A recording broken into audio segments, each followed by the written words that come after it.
At dinner, my sister humiliated me. My parents laughed as wine ruined my uniform.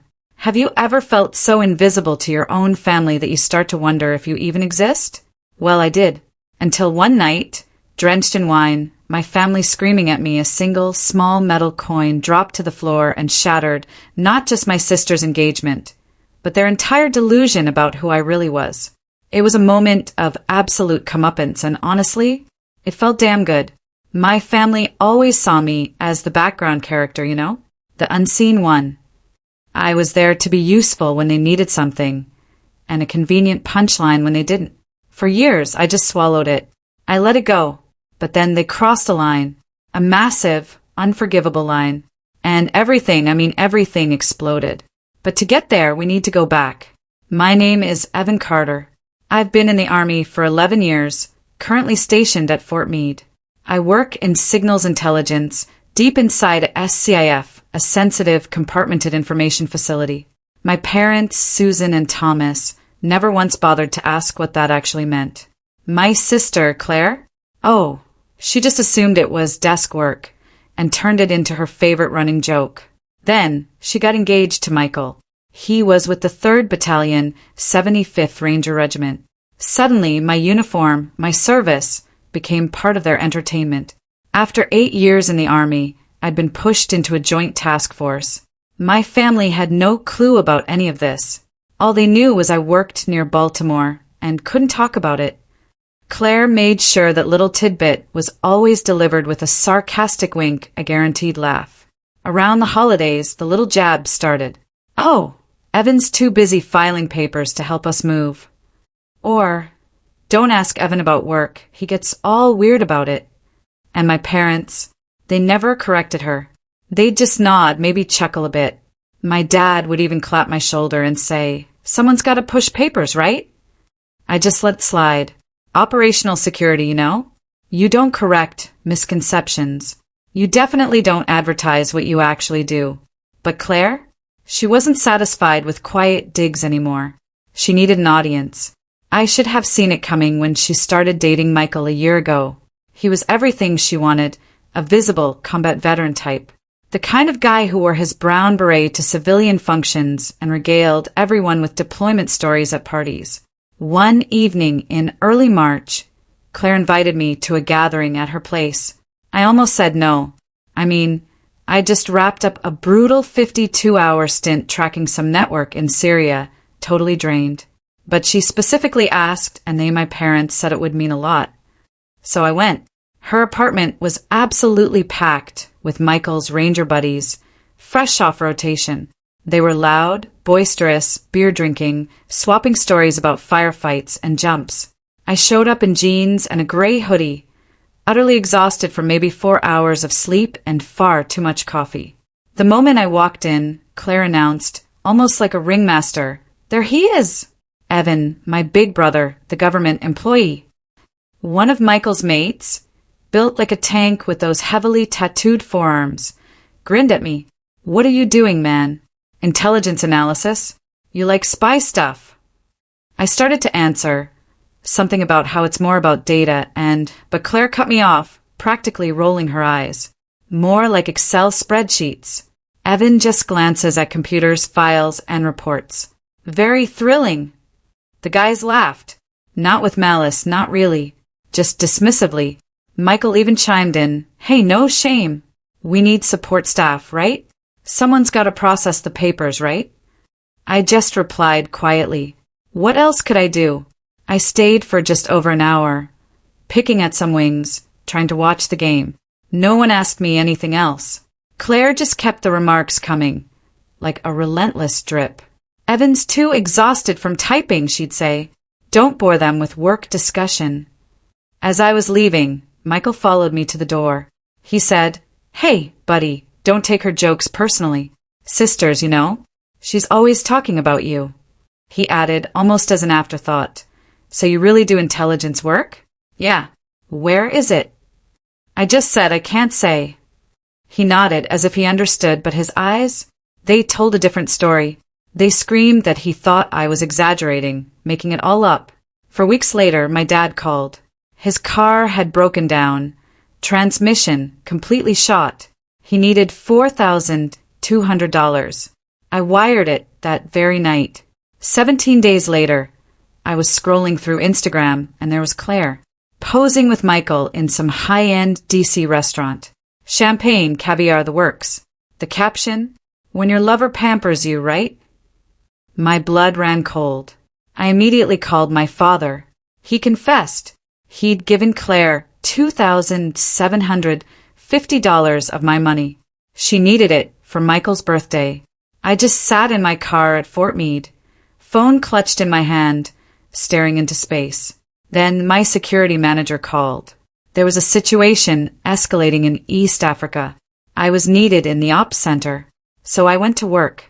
The engagement announcement came in late April. Claire called at 11 p.m. on a Tuesday. I'd literally just crawled out of the SCIF after an 18-hour shift. I checked my phone in the parking lot. 21 missed calls. All Claire. I called her back, bracing myself. "You couldn't even respond," she shrieked. "Evan, I'm engaged. This is the most important moment in my life, and you just neglected me."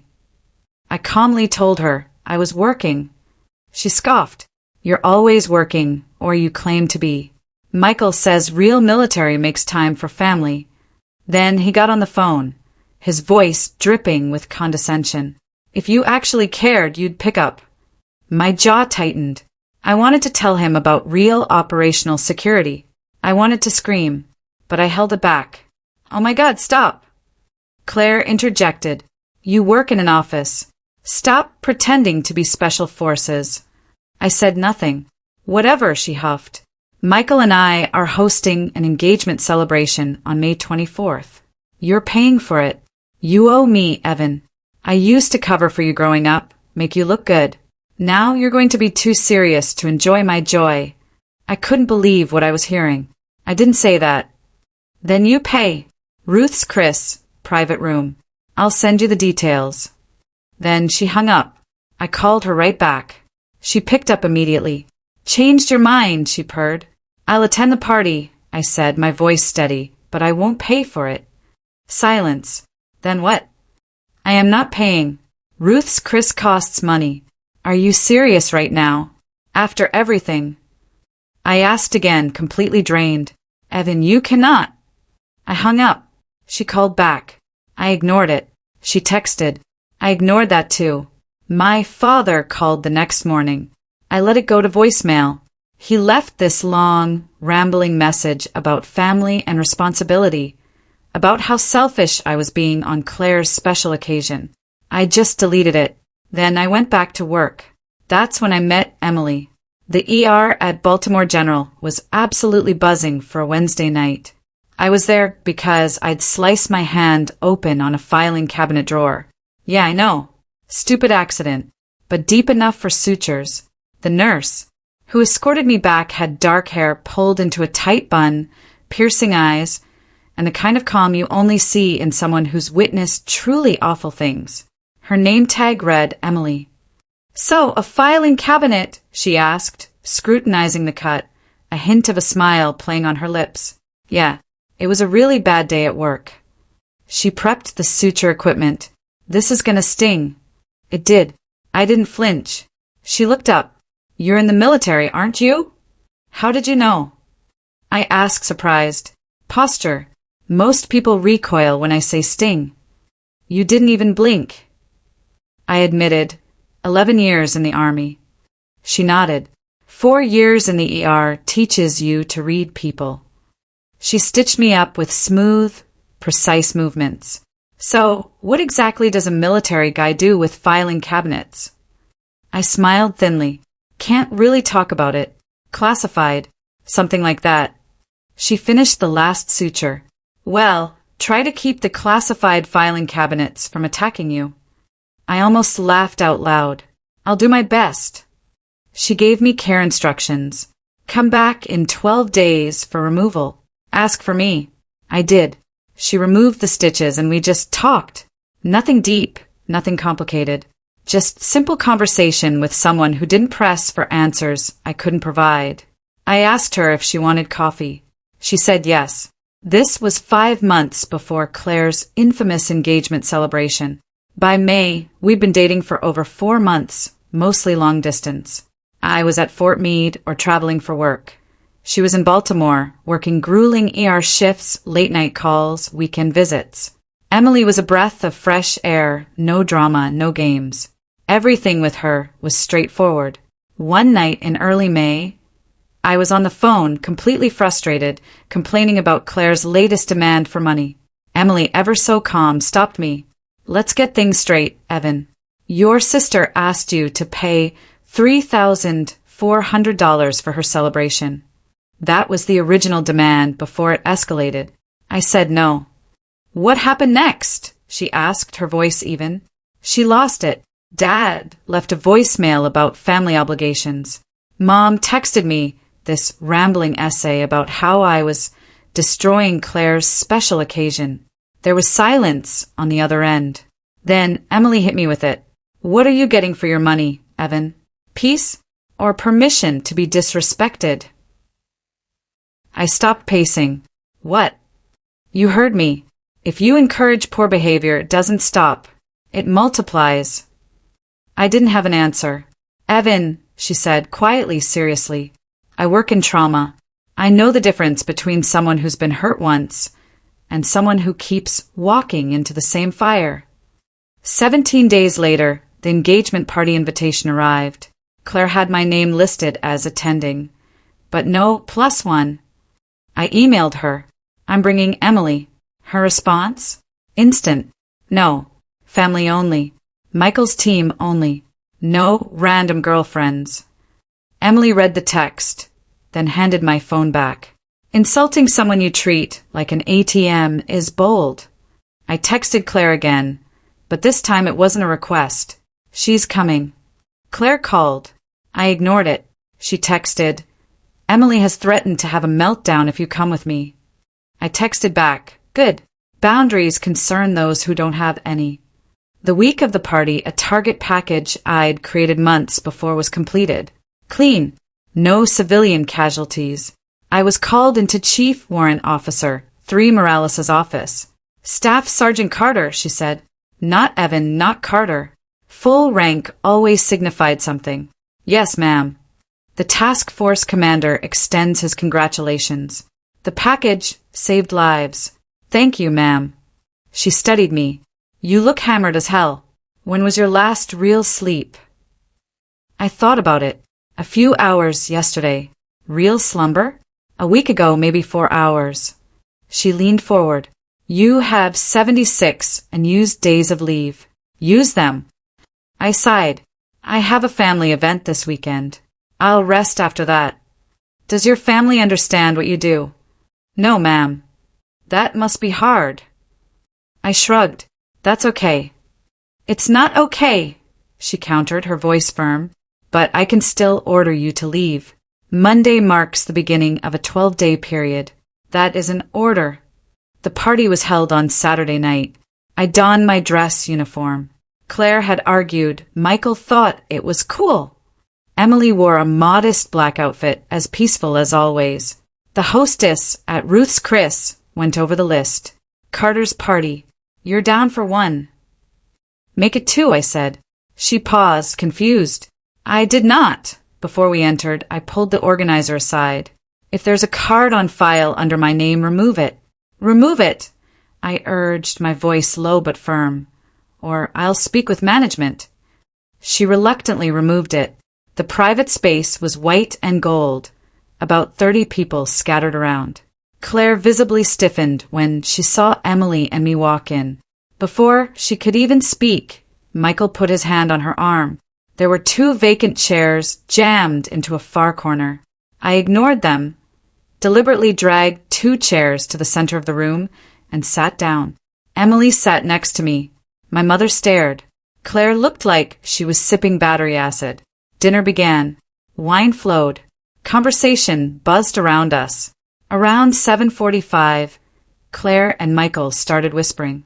She kept gesturing toward me, agitated. He kept shaking his head. Eventually, he approached and sat near me. "Can we chat outside?" he asked quietly. In the corridor, he didn't resemble the noisy, boisterous guy from the previous party. He looked serious. "Claire's been making jokes about you since we started dating," he began. I went along with it. I thought it was harmless. I just waited. But last week, she told me about her plans for tonight. This huge toast where she calls me a warrior and really implies that you push paper and disgrace yourself in front of everyone. He met my gaze. "Why tell me?" "Because I noticed you've never defended yourself, which suggests you're either a doormat or someone who doesn't need to prove anything and won't understand."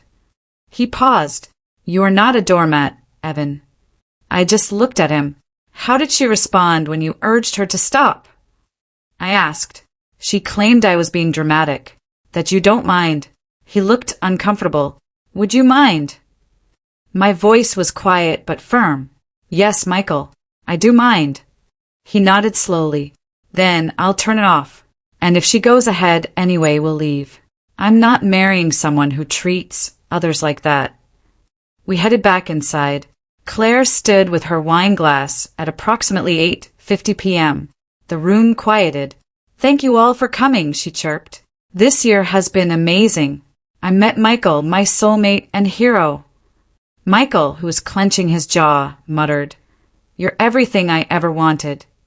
Claire continued, oblivious, "And I'd like to thank my family, particularly my older brother, Evan, who was able to take time away from his crucial office work to be here."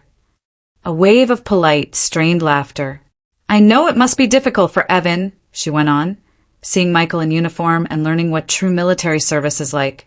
"But I appreciate him showing up, even if he spends his days filing reports." "And Michael, Claire," Michael said sharply, standing up. "Stop." "What?" She blinked, confused. "You are disrespecting your brother in public while wearing his uniform.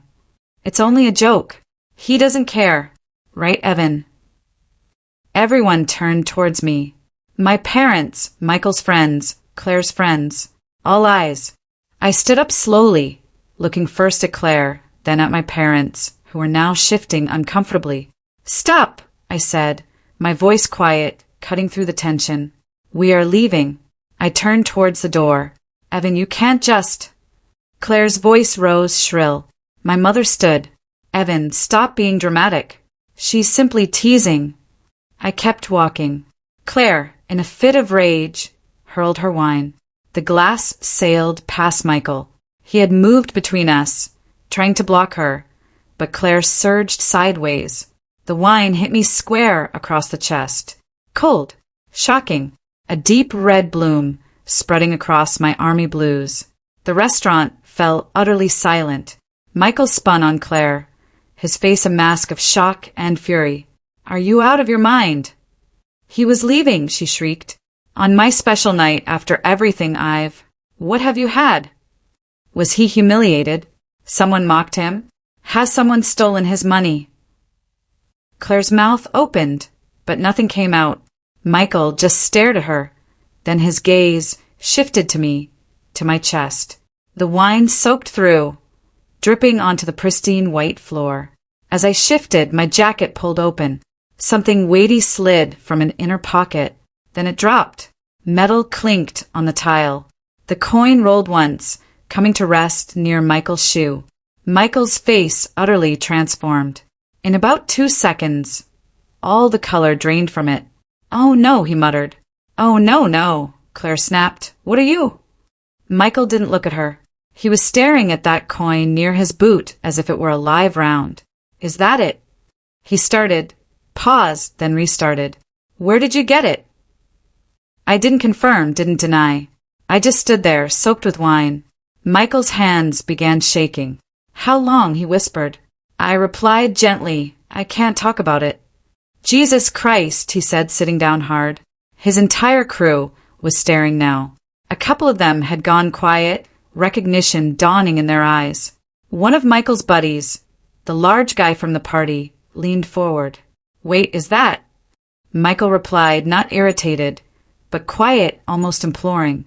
"Simply shut up, Briggs."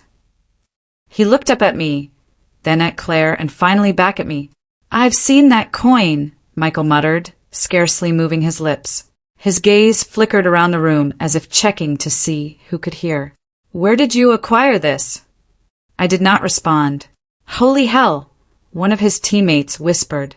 Michael stood upright, his entire body tense. Then he did something that made my mother gasp. Michael stood motionless, spine straight, his voice slipping into something formal. Sharp, military. "Staff Sergeant Carter, I owe you an apology." He held my gaze. "Not here," he said. Michael dropped his hand and stared at Claire. "We're done." "What?" she cried. "The engagement is off. We're finished." Claire's face turned paper white. "You cannot. It's only Evan. He's a nobody. He has always existed. He is not a nobody." Michael's voice was rough now, trembling with barely suppressed anger. "Yes, you are. You made me disrespect a man who has accomplished more in a single shift than I will in my whole career. You made me insult someone who saves lives that I will never know about. You ridiculed him, took his money, and just assaulted him in public." "I did not assault." "You hurled wine at a service member in uniform. That is assault. And I'm not marrying someone who treats others like that." He turned to face his teammates. "We are leaving." They stood. They all left silently, professional and courteous. When an authority figure issues an order, soldiers move accordingly. Michael hesitated at the door and looked back at me. "Thank you for your service. Real service." Then he was gone. The room exploded. Claire sobbed. My mother shouted. My father attempted to calm everyone down. Claire's buddies started bringing out their phones. My mother grabbed my arm. "Evan, please wait. You cannot just leave. We need to remedy this." "No, we do not." "But Claire is devastated. Her engagement is destroyed. She damaged it herself." "But you," my mother's voice soared a desperate pitch. "You could converse with Michael. Explain that you did not mean to embarrass him. That your job is not really important. That you—" I pulled my arm free. "My job is not important." She faltered.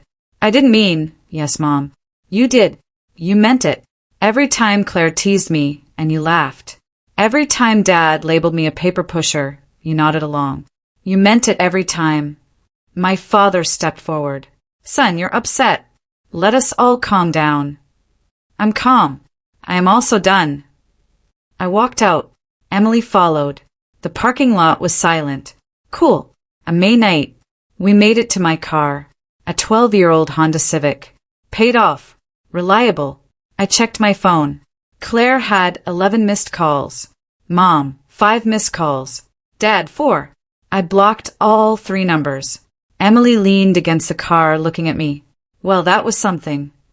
"Yeah, your sister did throw alcohol at you." "She did." "And your parents instructed you to clean it up." "They did." She stared at me, her expression unreadable. "You okay?" I thought about it. Really thought about it. "Yes, I guess I am. That Michael guy appeared decent after he realized who you were." She shook her head. "He was. But your family, though. There's something else." I started the car. "Yes, there is." We drove back to Baltimore. I took off my uniform at my residence. The alcohol had settled into the fabric, probably damaged it beyond repair. I showered until the water turned chilly, scrubbing away the feeling of violation. Emily had ordered takeout. We ate silently. "You know what's coming up, right?" she said finally. "What?" "An apology that isn't an apology. The justification with an apology filter." I nearly laughed. "How do you know?" "Because I've seen families similar to yours in the ER. They show up after treating someone like trash, act surprised when there are consequences, then explain why it wasn't their fault. Every single time." She was, of course, correct. The following morning, I slept until noon. This was the first true rest I'd had in days. The messages began instantly. Day 1. Claire called from multiple numbers. I didn't respond. She left voicemails, all variations on the same theme. I had ruined her life. Michael's team was spreading rumors. His friends were calling her cruel. Her own friends had distanced themselves. It was entirely my fault. I deleted them without listening all the way through. Day 2. My dad arrived at my flat at 7 a.m. I had just gotten out of the shower. "We need to talk," he said as I opened the door. "No, we do not. Claire is a disaster. The wedding is off. Her pals are turning against her. Michael's team is sharing stories. You could fix it." "How?" "Tell them it was a misunderstanding. That your job isn't what Michael thought it was." I stared at him, disbelief washing over me. "Do you want me to lie about my service so Claire looks better?" "I want you to aid your family." "I've been aiding my family for 11 years. We covered your rent, paid Mom's dental bills, and sent Claire money for every emergency. That turned into a shopping excursion. I am done." "Evan, you gave Claire $2,750 from the money I sent you for car repairs." His face turned crimson. "I sent you money because you asked for aid. You turned around and delivered it to her at her birthday party. That is theft. And when she flung champagne at me last night, you laughed. Mom laughed. Neither of you protected me. Not once, not ever." He spluttered. "We didn't realize how vital your job was. You never asked. You just assumed that I was lying or exaggerating. And you allowed Claire to mock me for over 3 years because it made her feel good." He did not have a response. "Leave," I said. "Your mother. Leave." I closed the door. Day 3. Chief Warrant Officer Morales advised me to visit her office. I had been on leave for 2 days. That alone sent a knot into my gut. "Carter, please sit." "Saturday, you're on leave, and I'm still pulling you in. That should tell you how it seems from my seat." She studied me for a beat. "When you told me you had a family event this weekend, you appeared to be headed into a quarrel. So I am asking once, are you okay?" "It was personal, ma'am," I explained. "My work will be unaffected." "Personal matters might still bring you down," she remarked, her gaze piercing. "Did anyone touch you?" I paused. My sister hurled a drink at me in public while I was wearing a uniform. Morales's expression stiffened. "Understood. You're one of the best targeters in this task force," she stated, her voice calm but unwavering. "But Carter, you have to understand something.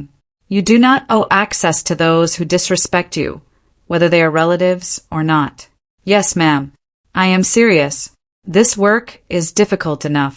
You don't need people criticizing you when you're not working. Your leave stands, 12 days. Rest. Define your boundaries. Come back, prepared to work. That is an order." That night, Emily called. "How are you holding up?" "Okay." The chief handed me 12 days of forced leave. "Good. You need it. Listen, I have some news." "Yeah." Hopkins offered me a post. Trauma surgery track. Better compensation, better hours, and true professional advancement. My chest tightened. "That is wonderful. Are you taking it?" "I am, and I'm getting closer to you. I found a place in Columbia, which is midway between Hopkins and Meade." She chuckled. Yeah. Please help me move in next week." "Absolutely." We spent the following week relocating her belongings. She had one box designated borders with a marker. "What's inside it?" I asked. "Bubble wrap," she said, deadpan. "Useful for protecting personal space." Her delivery almost had me laughing. On the 5th day of my leave, I was helping her put together a bookcase when my phone rang. Unknown number. I said, "Yeah, Evan Carter." The male voice was older, unfamiliar. "Who is asking?" "Frank Carter. Your uncle. Your father's brother." I hadn't spoken to Uncle Frank in about 7 years. He lived in Pennsylvania. Showed up on key holidays, kept to himself. "What's up, Frank?" "Just wanted to let you know your parents are telling everyone you had a breakdown, that you attacked Claire at her engagement party, that you are unstable, and that they are concerned about you." My hand squeezed around the phone. "They are saying what?" Thomas called me 2 days ago. Claimed you flipped out during the party to intentionally embarrass Claire, and Michael left because you threatened him. They mentioned that they're considering getting you a wellness check. Emily glanced up from the shelf she was working on, concern etched on her face. What is wrong? I put my phone on speaker. Frankly, none of that is true. I assumed Thomas had been covering for Claire since she was 16. If something goes wrong, it's someone else's fault.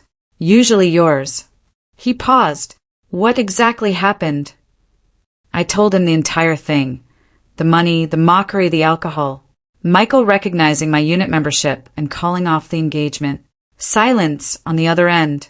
Then, so the little psycho flung wine at you? Yeah. And Susan and Thomas laughed? Yeah. Jesus, Frank breathed forcefully. Listen, I can't stop them from telling stories, but I can make a few calls.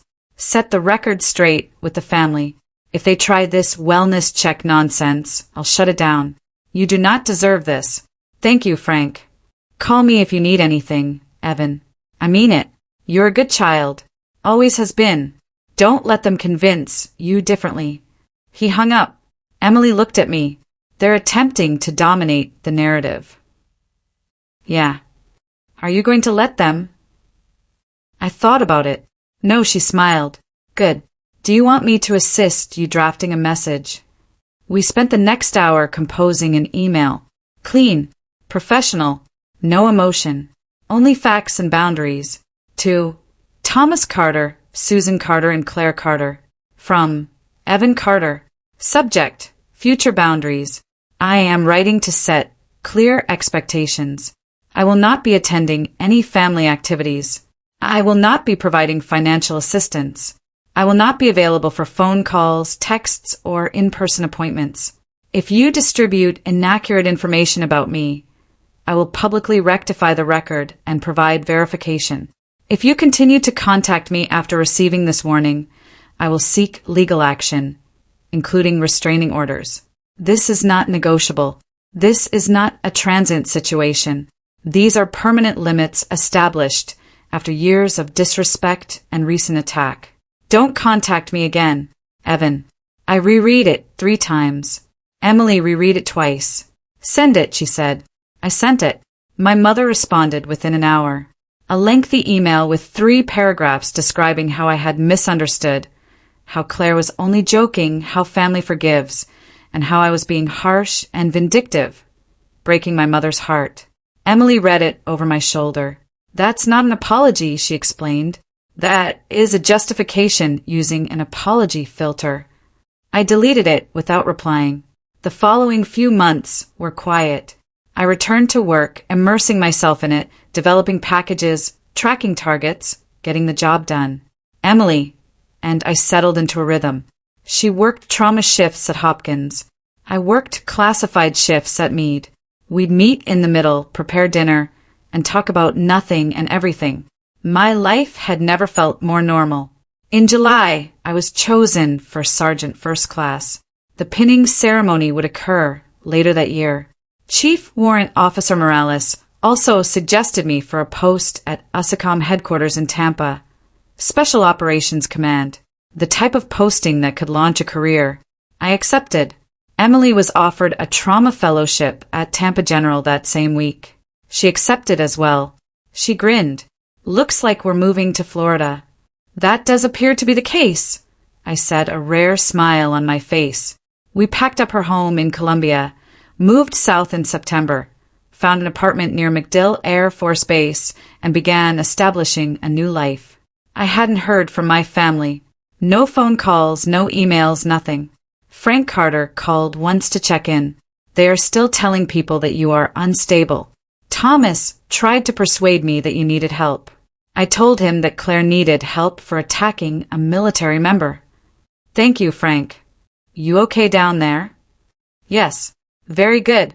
Work was challenging but rewarding. Emily was thriving throughout her fellowship. We had friends, a routine and calm. Claire arrived at our apartment in November, 7 months after the engagement celebration. I was heading home from a 14-hour workday when I noticed her sitting on the stairs outside our building. Claire appeared smaller than I remembered, with black circles under her eyes. She stood up when she noticed me. "Evan, please, I need to talk to you." I paused. "How did you obtain this address?" Mom handed it to me. "Please, just 10 minutes. "No, Evan. My life is falling apart. Michael won't speak to me. I can't date someone in the military. I lost my job. You need to leave." I apologize. I apologize for throwing wine on you. You were mocked. I did not comprehend. You completely understood. You didn't care. You were jealous. Please, I'm your sister. Family forgives. Family respects each other. You never did. The door behind me opened. Emily stepped out, descended the steps, and stood next to me. "Who is this?" Claire asked, her voice harsh. "Emily is my girlfriend." Claire looked her up and down, a sneer on her face. "You brought a stranger, too?" "She is not a stranger." "Yes, you are." Emily did not say anything, just stood there, solid and present. Claire's face twisted. "Fine, be like that, but you'll come to regret this. Evan's family does not forget. We'll be here when you crawl back. Don't hold your breath." She departed, got into a beat-up car and drove away. Emily watched her leave. "She drove for over 5 hours to ambush you on the stairs." I nodded. "Apparently. That is not an apology. That is manipulation." "I understand." We went in. I called Frank Carter and told him what had happened. He exhaled. "I will call Thomas.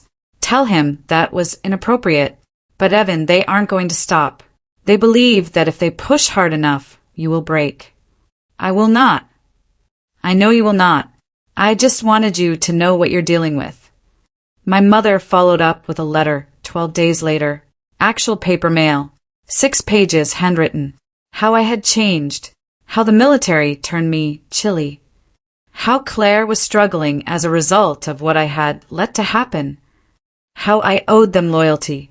How I needed to apologize to my sister and make things right. The last statement read, "You prefer to remain alone till that point. I hope it's worthwhile." I showed it to Emily. "They don't miss you," she explained. "They miss access." I shredded the letter, but the visits continued. December brought my father. He arrived at the MacDill gate. He told the gatekeeper he had come to see his son. The guard summoned me. I told him that I didn't know anyone with that name. My father was escorted off base. He called from the parking lot. I didn't respond. He left a voicemail. "Evan, I drove 8 hours. You cannot even speak to me for 10 minutes. This is ridiculous. You are acting like a child. Call me back." I blocked that number. In January, Claire sent an email. Subject, please read this. 12 pages on counseling, jealousy, feeling inadequate, apologizing and wanting to rebuild. The final line, "I know I do not deserve forgiveness, but I am asking because that is what family does." Emily read it over my shoulder. It's still all about her emotions. Nothing about what she actually did to you. I did not respond. February marked 10 months since the engagement party. I was on track to become Sergeant First Class. Morales informed me that I was ahead of the curve for my year group. Emily was finishing up her fellowship. I received offers from 3 hospitals. We were creating something good. And it didn't include folks who treated me as a backup plan. In March, I received a call from Frank Carter. "Evan, are you sitting down?" My heart leaped into my throat. What happened? Thomas suffered a heart attack. He is in critical condition at Pennsylvania Avenue Medical Center. Susan called and wanted me to tell you. She wants you to return home.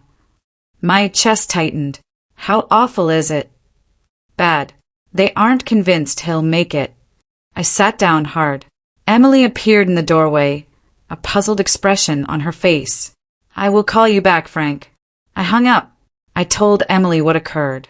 "Are you planning to go?" she asked. "I do not know. It's your father." "He's not my father. He's the guy who gave Claire my money and smiled as she flung alcohol at me. Emily sat next to me. I am not going to tell you what to do, but I will tell you this. If you leave and he heals, they'll use it to show you still care, that you will return if they press the appropriate buttons. If you don't go and he dies, you'll question whether you should have. What would you do? She thought about it, her gaze steady. I would go. Not for them, but for myself. So I'd know I'd given them one final chance, and they'd either take it or not.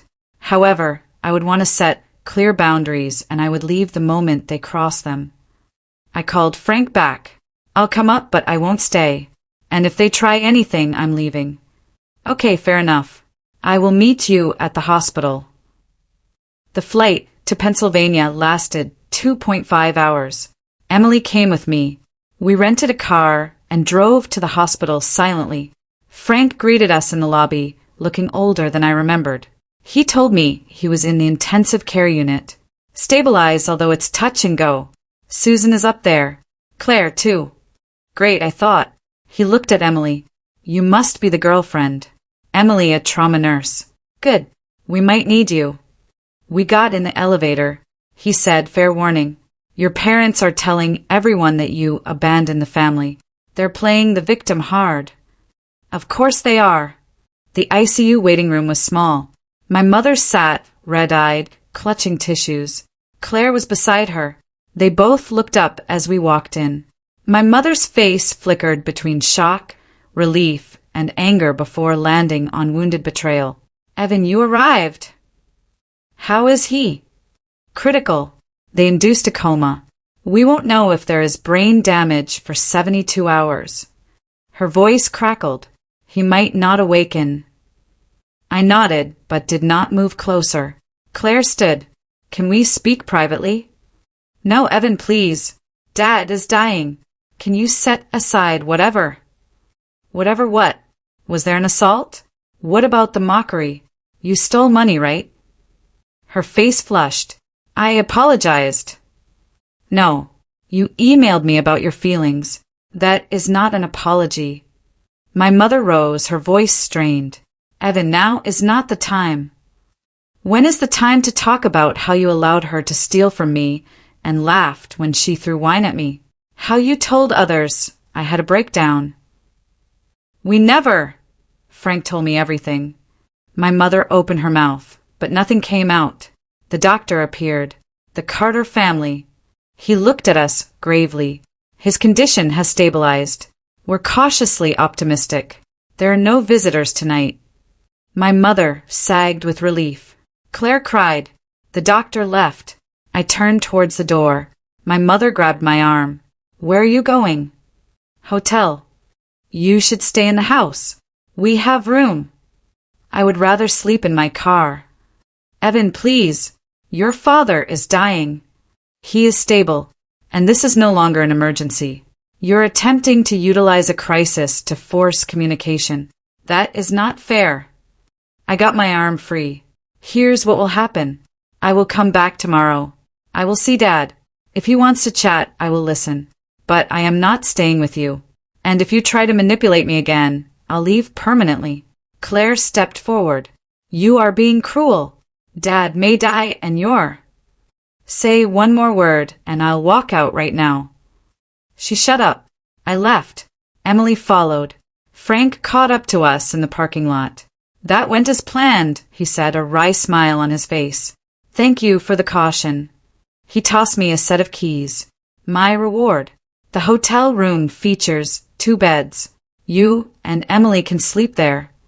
We accepted.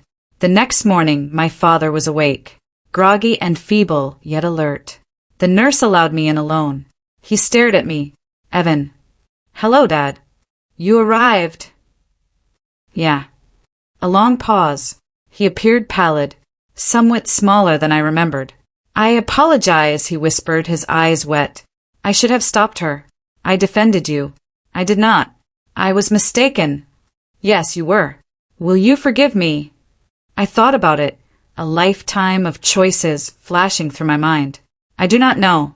You had 11 years to defend me and tell Claire to stop. 11 years to regard me as more than a checkbook. You always chose her. He nodded, tears welling in his eyes. I understand. Okay, here's the deal. If you recover, things will be different. I am not your backup plan. I'm not an ATM. If you desire a relationship, you must earn it. You established boundaries with Claire. You respect me. If you can't do it, we're finished. Okay, he muttered, his voice weak. I mean it. I understand. I left. My mother tried to stop me. I continued walking. Claire waited outside, an anxious frown on her face. What exactly did he say? She demanded. That is between myself and him. I need to know. Claire, you've abused me, stolen my money, and humiliated me for years without ever apologizing. You've talked about emotions, envy, and wanting forgiveness, but you've never admitted I was wrong. Until you do, there is nothing to talk about. I apologized. You made excuses. What do you want from me? Nothing. Leave me alone. We are family. Family does not treat each other the way you treated me. We are just connected. I walked away. She did not follow. Emily was waiting in the rental car. How did it go? Dad apologized. Sort of. Claire attempted to pry. I closed it down. She looked at me, a soft smile. You okay? Yeah, I'm okay. We drove back to Tampa in the afternoon. My father healed slowly. He called once a week, just to inquire how I was. 10 minutes of small talk, no mention of Claire, no guilt trips. Simply conversation. The first real one we'd had in years. My mother sent a 1-page letter this time. I understand that we failed you. I'm not sure how to solve it, but I am proud of you. I am proud of your service. If you ever want to talk, I'm available. I retained the letter and did not react. Claire never contacted me again. Frank called every few weeks to provide information on Dad and the rest of the family. He became the bridge I did not realize I needed. Emily and I were having supper in June, 14 months after that infamous engagement party, when she said, So, I've been looking at houses. There is a place near MacDill, for bedrooms and enough for an office. My chest warmed. I guess yeah, I said, a soft smile spreading across my face. If you want. I pondered about the previous year, the tranquility, the limits. Emily was solid, bright, and devoted. I believe we should look at properties. She smiled. Good. Saturday it is. We purchased the house in August, moved in September, created something that was not bound together by obligation or guilt. For the first time in my life, I felt right at home. 7 months later, Michael sent me an email. Short and professional. Staff Sergeant Carter, I just wanted to let you know that I was promoted to Senior Sergeant First Class and have been assigned to a training duty at Benning. I share your tale with each new Ranger class. Not the classified parts, just the section about respect. About how real professionals don't gloat, they just get the job done. Thank you for your example. Stay safe. SFC Michael. I read it twice before going to locate Emily in the backyard. She was tending to her tomato plants, dirt on her hands. Michael emailed, I said. Yes, she asked, not looking up. What did he say? I told her. She brushed dirt off her hands, finally meeting my gaze. It sounds like he learned something. Yeah. Are you going to respond?